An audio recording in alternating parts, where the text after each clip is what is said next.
Hey there, are you tired of the daily grind and looking for a new adventure? Well, pack your bags and get ready to embark on the journey of a lifetime with the Digital Nomad Visa in Brazil. Not only will you get to experience the vibrant culture, delicious food, and beautiful beaches, but you'll also have the opportunity to work remotely and live like a true digital nomad. With its growing tech scene and affordable cost of living, Brazil is the perfect destination to mix business with pleasure. So why wait?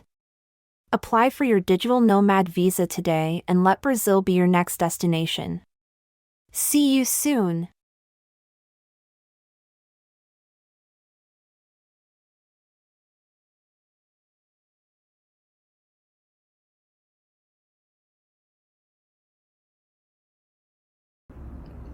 Hi, I'm Walter, and we're going to walk through the steps of applying for the Brazilian Digital Nomad Visa.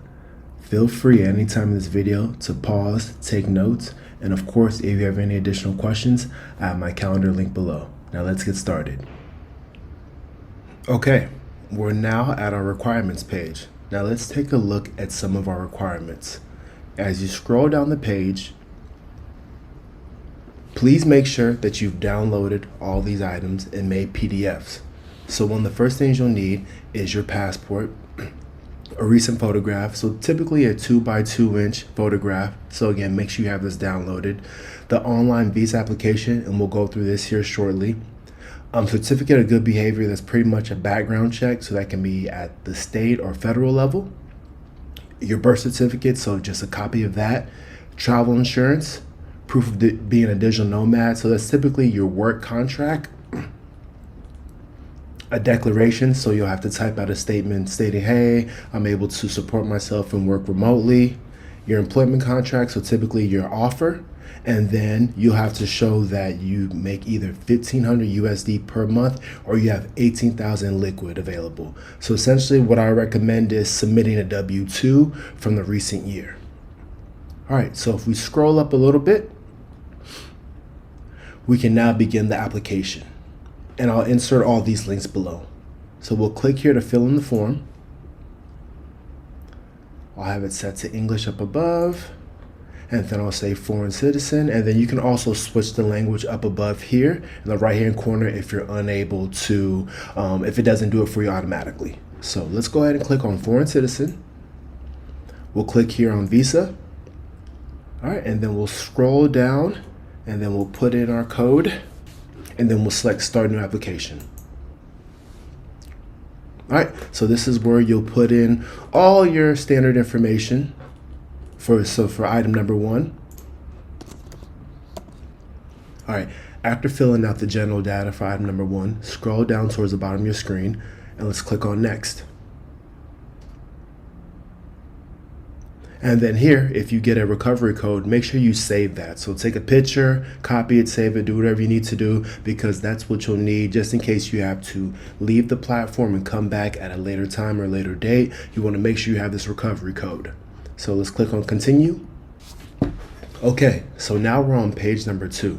So where it says main purpose of your trip, you want to make sure you identify the digital nomad. So we'll click on our drop down, we'll scroll down towards the middle, and we'll click on Nomad Digital. And then go ahead and fill out the remainder of the information. All right, after filling out page 2, let's go ahead and click on next. All right, and item number 3, we're just gonna simply fill out our passport information. Okay, we've successfully filled out our passport information. Go ahead and click on next.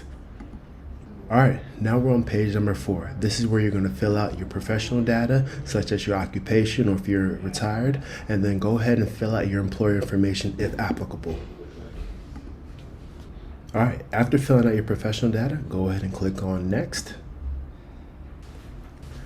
All right, now we're on item number 5, and this is simply where you're going to put in your personal information, such as your name, your address, phone number, and how they can contact you.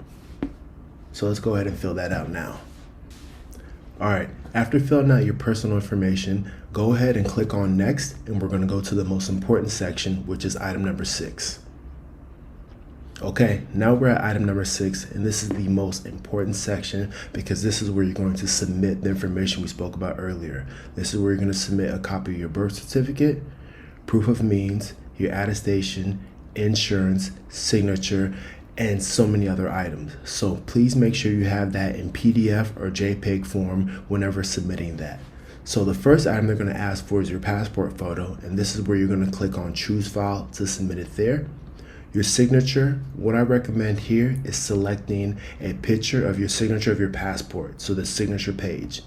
And then down below here in scan documents, this is where you're going to submit again your birth certificate, background check, your bank statements, etc.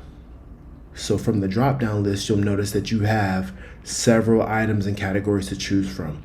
If you're unable to find the category you're looking for, simply click on other and then type out the description of what you're inputting. So for instance, if it's bank statements or background check or attestation, you're just gonna simply type that out and then choose the file and attach it there. You'll notice here on the right hand side, there is a limitation to the amount of bytes. So if you have large documents, what I do recommend is trying to reduce the size of the document. I'll insert a link below to a website that I've used to help reduce the size. So if you have a large PDF, for example, you might want to, again, reduce that size. So again, feel free to click on the link below. So for this example, I'm only going to attach one document so we can go ahead and complete this application. But remember, you're going to attach quite a few documents. And after you've done so, go ahead and click on complete application. All right, now we're looking at a recovery code for application. So please make sure you copy this or take a picture. And then what you want to do, make sure you select print delivery receipt. Please ensure that you save this document because this is the document you're going to need to upload on the eConsular website. So this is the next section we're going to. So please make sure you save this document to your desktop or to a folder because this is the application form you're going to need to upload to your specific consulate. And so we're now going to navigate there. Okay, we're now at the eConsular section, and this is another very, very important section. So what happens typically is most people will fill out the application and then just expect the email. But after you fill out the application, you need to then submit the application to the consular or to the embassy of your choice. So if you're based on the East Coast, that may be Washington, D.C. or Atlanta. You're based in the Midwest, that could be Chicago or Houston. Or if you're based on the West Coast, that could be San Francisco or Los Angeles. You need to choose the location that works best for you. What you'll also find out is some locations may have you mail in your documents, some locations may have you show up in person. So again, it will vary from location to location. But I've also included this link below. So after you fill out the application, you're going to select the link below, and then you're going to choose the most appropriate consulate for your location. So for this example, we'll choose Los Angeles, and we'll select request services at this consular post. All right, and then feel free to scroll down. If you have never been to this website, what you will have to do is click here to enter with email and password. So we'll click here to enter with email and password. For those of you without an account, please make sure you click on create an account and then log in. But if you already have an account, go ahead and click on enter. I do have an account, so I'm just gonna go ahead and log in. So above where it says my consular service, you wanna click on new service.